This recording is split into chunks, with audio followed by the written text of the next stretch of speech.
Yoel Peyğəmbərin kitabı Fəsil 1.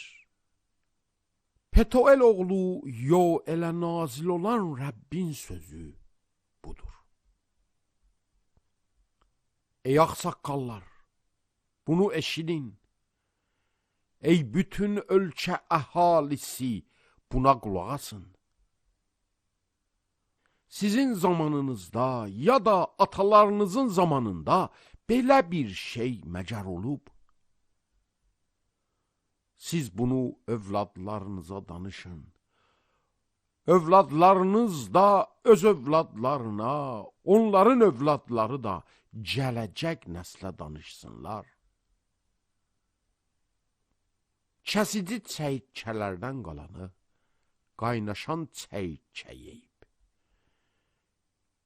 Qaynaşan çəyirtkədən qalanı tollanan çəyirtkə yeyib. Tollanan çəyirtkədən qalanı dağıdıcı çəyirtkə yeyibdir. Ayılın ey keflilər və ağlayın. Ey şərab kefliləri, hamınız bağırın, ona görə ki, şirin şərab ağzınızdan alındı. Çünki mənim torpağımın üstünə qüvvətli və sayısız hesabsız bir millət hücum edib. Onların dişləri aslan dişləri kimidir, onlarda dişi aslanın yırtıcı dişləri var. Mənim üzüm ağacımı məhv edib, əncir ağacımı tikə-tikə edir. Qabıqlarını kamil soyub yerə atıb, budaqları ağ qalıb. Cavanlıqdan nişanlısını itirən, tamamən çul geyinən bir qız kimi bağırın. Rəbbin evindən taxıl və maye təqdimləri kəsilib, Rəbbə xidmət edən kahinlər yas tutur. Zəmi viran qalıb, torpaq ağlayır. Çünki taxıl zay olub, təzə şərab qurulub, zeytun yağı qurtarıb.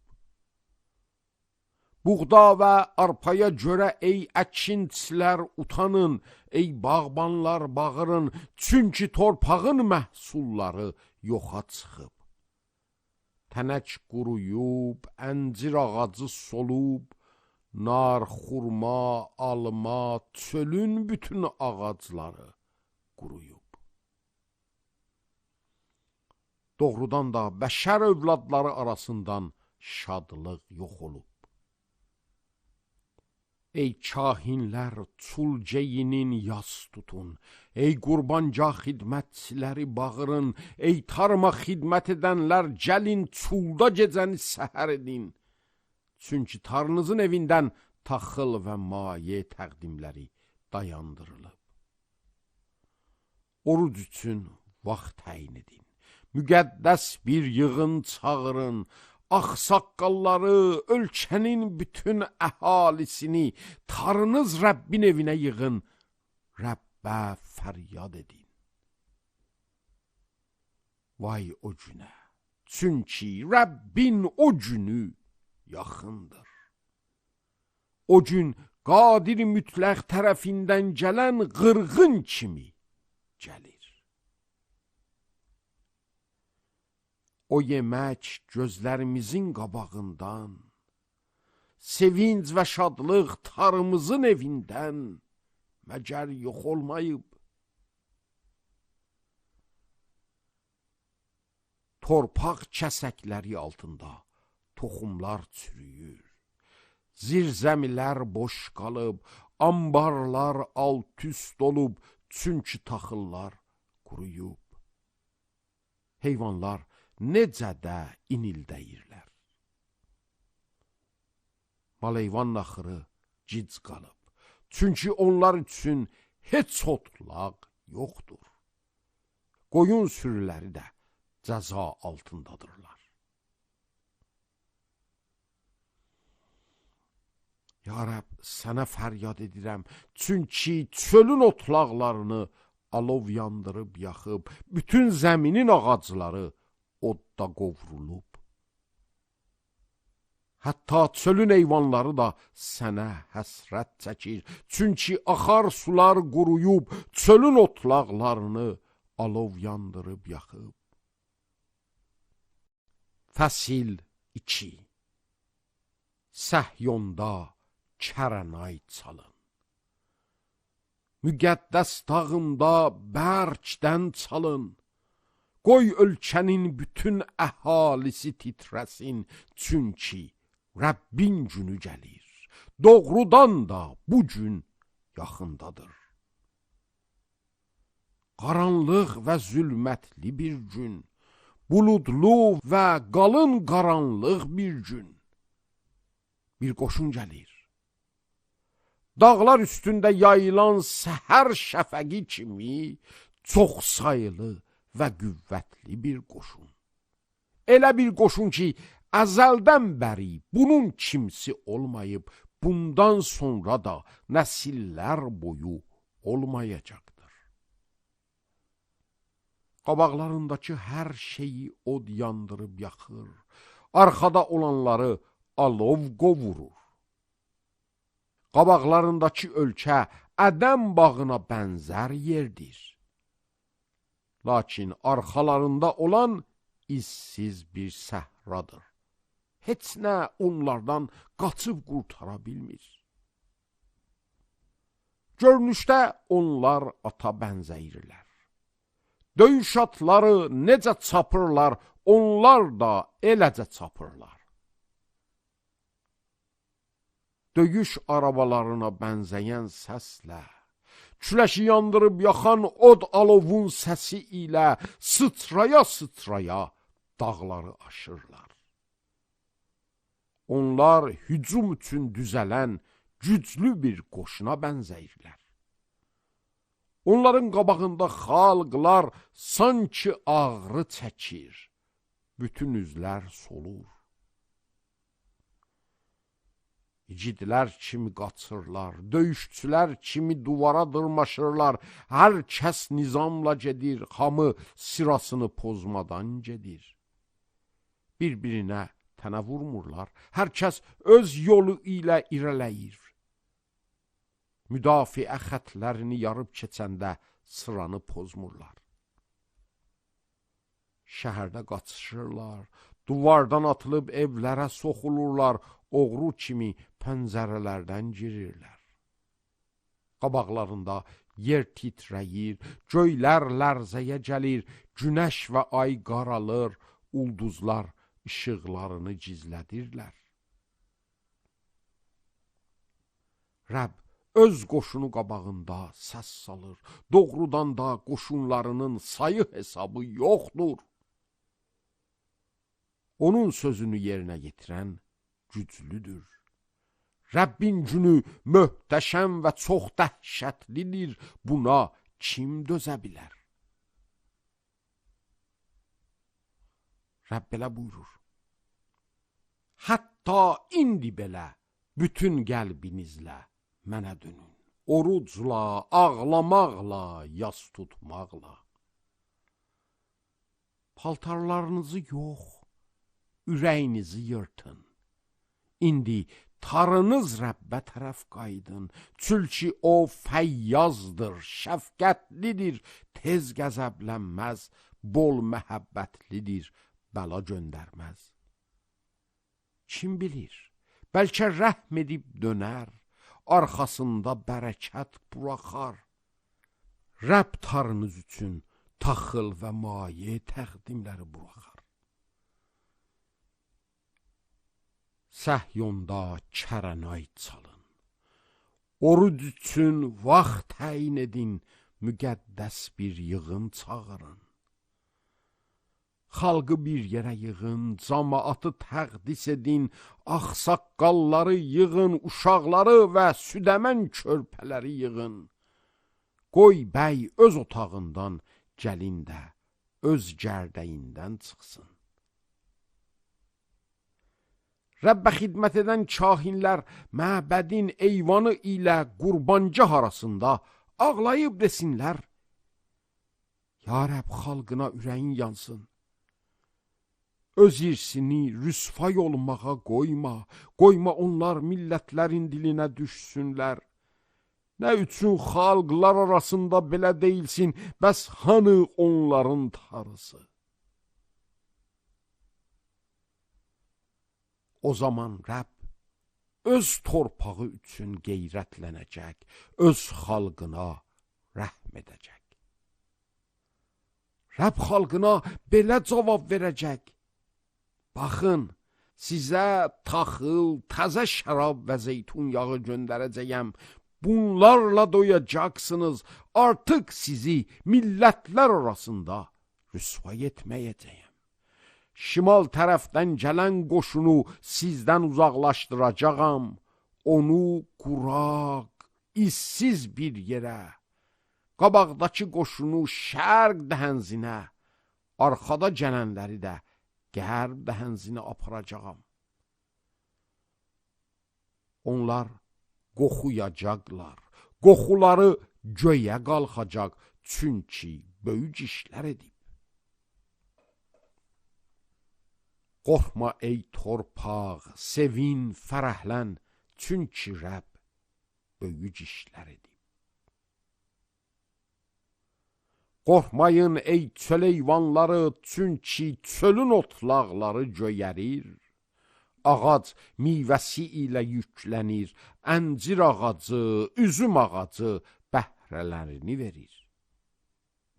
Ey Səhyon övladları, sevinin, tarınız Rəbdə şadlanın. Çünki payız yağışını sizə səhih olan qədər verib. Əvvəlki kimi payız yağışı ilə yaz yağışını yağdırır. Xərmən yerləri taxılla dolu olacaq. Təknələr təzə şərab və zeytun yağı ilə daşacaq. Aranıza göndərdiyim böyük qoşunumun kəsici çəyirtkənin, qaynaşan çəyirtkənin, tollanan çəyirtkənin və dağıcı çəyirtkənin yeyib qurtardığı illərin əvəzini sizə verəcəyəm. Bol-bol doyunca yiyəcəksiniz. Sizin üçün əcaib şeylər edən tarınız Rəbbin adına şükürlər edəcəksiniz. Xalqın bir daha rüsvay olmayacaq. O vaxt biləcəksiniz ki, mən İsrailin arasındayam, tarınız Rəbb mənəm, ayrısı yoxdur. Xalqın bir daha rüsvay olmayacaq. Ondan sonra ruhumu bütün bəşər üstünə tökəcəyəm. Oğullarınız və qızlarınız nəbilik edəcəklər. Ağsaqqallarınız röyalar, cavanlarınız röyalar görəcəklər. O günlərdə ruhumu hətta qullar və kənizlərin üstünə də tökəcəyəm. Göylərdə və yerdə əlamətlər görsədəcəyəm, qan, alov və tüslü sütunları. Rəbbin möhtəşəm və dəhşətli günü gəlmədən günəş qaranlığa və ay qan rənginə dönəcək. Və elə olacaq ki, Rəbbin adını çağıran hər kəs qurtulacaq. Çünki Rəbbin dediyi kimi Səhyon dağında və Urşəlimdə qurtulub sağ qalanlar arasında Rəbbin çağıracağı kimsələr olacaqdır. Fəsil 3. O günlərdə Yahuda və Urşəlimin əvvəlki halını onlara geri qaytardığım zaman bütün millətləri yığıb Yehoşafat vadisinə endirəcəyəm. O vaxt orada xalqım və irsim İsraildən ötürü millətləri mühakimə edəcəyəm. Çünki xalqımı millətlər arasında dağıtdılar, torpağımı da böldülər.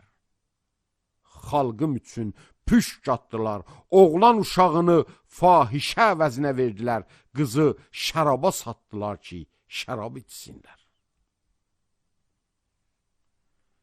Ey Surlular, Sidonlular və bütün Filistli vilayətlərinin əhalisi, sizin mənimlə nə işiniz var? aya mənə əvəz verməyə çalışırsınız? Əgər mənə əvəz verəsiniz, tezliklə, heç yubatmadan, mən sizin etdiyinizin əvəzini öz başınıza göndərərəm. Siz qızılımı və gümüşümü aldınız və qiymətli xəzinələrimi məbədlərinizə apardınız. Yahuda və Urşəlim xalqını Yunan xalqına satdınız ki, onları öz vətənlərindən uzaqlaşdırasınız. Baxın, mən onları satdığınız yerdən qaldıracağam. Etdiyinizin əvəzini öz başınıza döndərəcəyim. Oğullarınız və qızlarınızı Yahuda xalqına satacağam. Yahuda xalqı da onları ucqar bir millətə, Şebalılara satacaqlar. Rəbb belə deyib. Millətlər arasında bunu elan edin. Döyüşə hazırlaşın. İgidləri qaldırın. Bütün döyüşçülər yaxınlaşıb yuxarı çıxsınlar. Çotanlarınızı çəkucla döyüb qılınc düzəldin. Oraqlarınızı nizə düzəldin. Qoy zəif olan güclüyəm desin.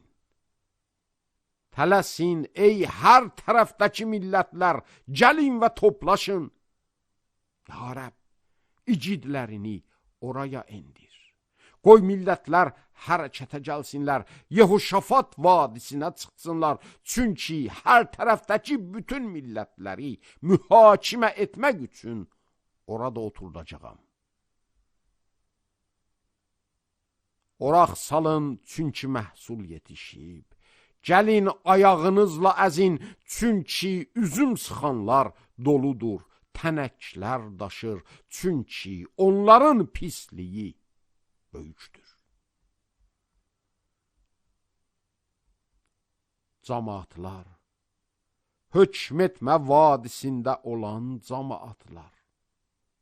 Çünki hökm etmə vadisində Rəbbin günü yaxındır. Günəş və ay qaralır, ulduzlar işıqlarını gizlədirlər. Rəbb Səhyondan guruldayır, Urşəlimdə səs salır, göy və yer titrəyir. Lakin Rəbb öz xalqı üçün sığınacaq yer, İsrail övladları üçün qaladır.